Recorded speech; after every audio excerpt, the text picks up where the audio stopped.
আসসালামু আলাইকুম রহমতুল্লাহ বরকাত। আমার সকল দিন ভাই বোনেরা, পুরো এশিয়া মহাদেশে কোরআন ফিল কোরআন তাফসির, কোরআন ফিল কোরআন অর্থাৎ কোরআন থেকে কোরআনের তাফসির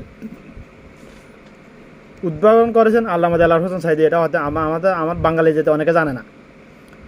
এই ওয়াজটা আমি শুনেছি আজ থেকে প্রায় 25 বছর আগে। ওয়াজটা 1993 সালের, অর্থাৎ আল্লামা দেলাওয়ার হোসেন সাঈদী যে ক্যাটাগরি আলেম, ওই ক্যাটাগরি আলেম ওয়ার্ল্ডের মধ্যে খুব কম, কিন্তু বাঙালি যেতে ওনাকে চিনতে পারলে, বুঝতে পারলে না। বাংলা যদি চাইতো জেয়াল ভেঙ্গে ওনাকে মুক্ত করতে পারতো, করে না কেন? আবেগে হুজুগে, এই জন্য ইমানের দুর্বল।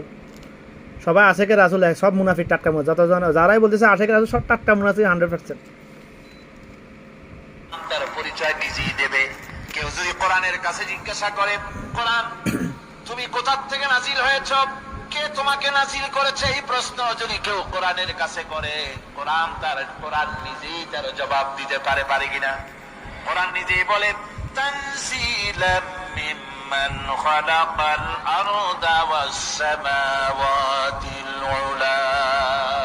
এই কোরআন নাজিল করেছেন তিনি, যিনি ওই সূর্য আকাশ আর জমিনকে যিনি সৃষ্টি করেছেন, সেই আল্লাহ আমারে নাজিল করেছেন। কোরআনের কাছে কেউ যদি প্রশ্ন করে, ও কোরআন, এই পৃথিবীতে নাজিল হওয়ার আগে তুমি কোথায় ছিলেন?